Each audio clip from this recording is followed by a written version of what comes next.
Hi, in this video I will show you in detail where the battery is located in the Renault Trafic, Opel Vivaro and Nissan Primastar, how to jumpstart the cars and how to disconnect and replace the battery. Attention, this video is only intended to help and is not an instruction manual. I am not responsible for any damage to the vehicle or injury. Unlike most vehicles, the battery on these models is not located in the engine compartment, but in the interior of the vehicle, in the footwell on the driver's side. If you put the foot mats aside, a door appears underneath, under which the battery is located. The cover is held in place with 4 screws. You have to be careful not to damage the head. Here it helps to use a little oil or something similar sometime before you start unscrewing. You don't have to unscrew the screws completely, it's enough if you loosen them up a bit, then you can push the cover to the side. Personally, I don't tighten the screws properly anymore, because you must access the battery every now and then and the cover still keeps its position. Now it depends on what you want to do with the battery. If you just want to disconnect the circuit temporarily, for example to do some electrical work, it is enough to disconnect only the cable from the negative pole and secure it against accidentally slipping back, for example with a piece of cardboard or a cloth.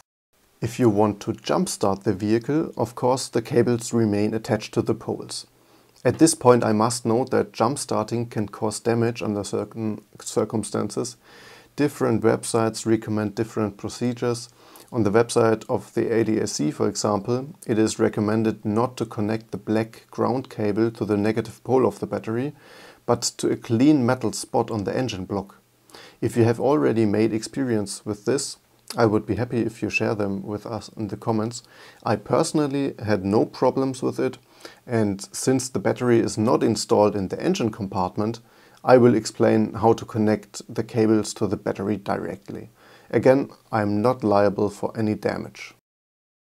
For jump starting, you first connect the red positive cable at the donor car to the battery and then to the positive pole of the breakdown car.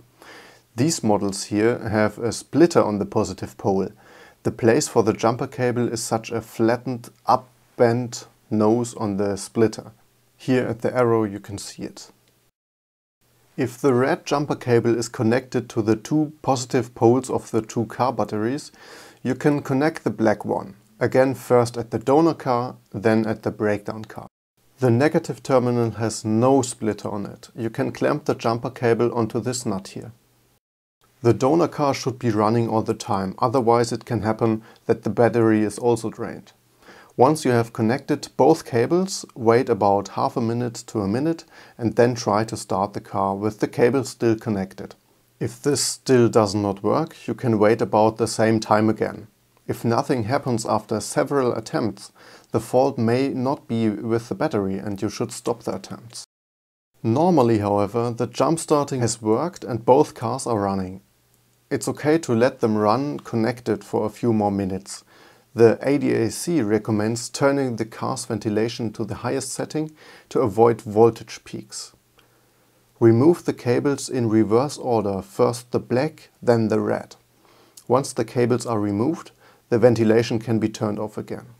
Both cars should run for a while, especially the breakdown car.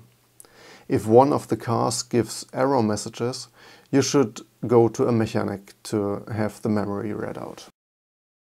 So let's now move on to the removal of the battery.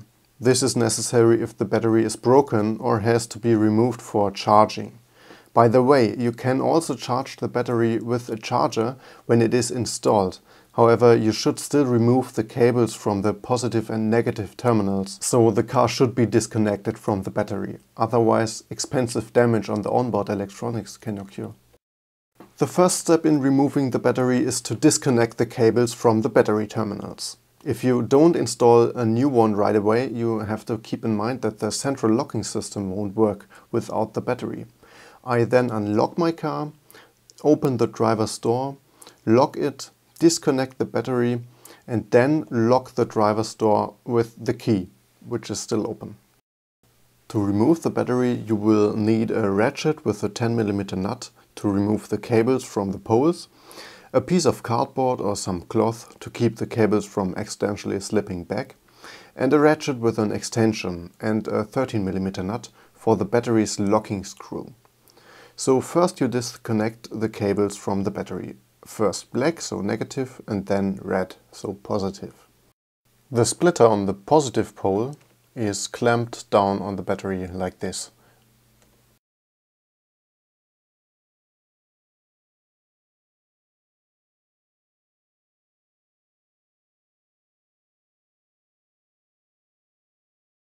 Next, you can unscrew the battery holder. This is located on the long side of the battery towards the engine. If you are lucky, then you can unscrew the screw and take out the battery. If you are unlucky, as in my case, then the screw can be turned, but the nut from below simply turns with it. This is because the nut is held from below by plastic on these models, which tend to break after some years. If that is the case for you, you need some more tools. Firstly, a hammer and a flathead screwdriver or anything else to remove the remaining plastic around the nut. A pair of pliers. Since I changed the battery by myself, I took such a pair that holds by itself if you set it right, and a little oil makes it easier to unscrew it too. So you break away the plastic around the nut so that you can grip it well with the pliers. Hold down the nut firmly and then you can screw the screw from on top out. As I said, with such pliers it is possible alone, but for two it is also possible with normal pliers. Now you can take out the battery, be careful, it's heavy, and then put a new one back in.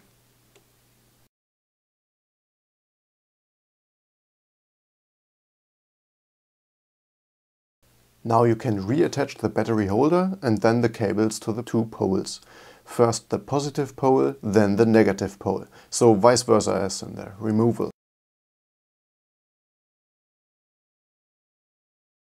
I hope you enjoyed the video and it was helpful. If there are any questions left or you have suggestions, feel free to write them in the comments. Maybe I or the other viewers can help you with your problem. Also, I would be really happy about a review, and if you are already here, please leave me a like and a subscription. Then we will see the next time. Bye!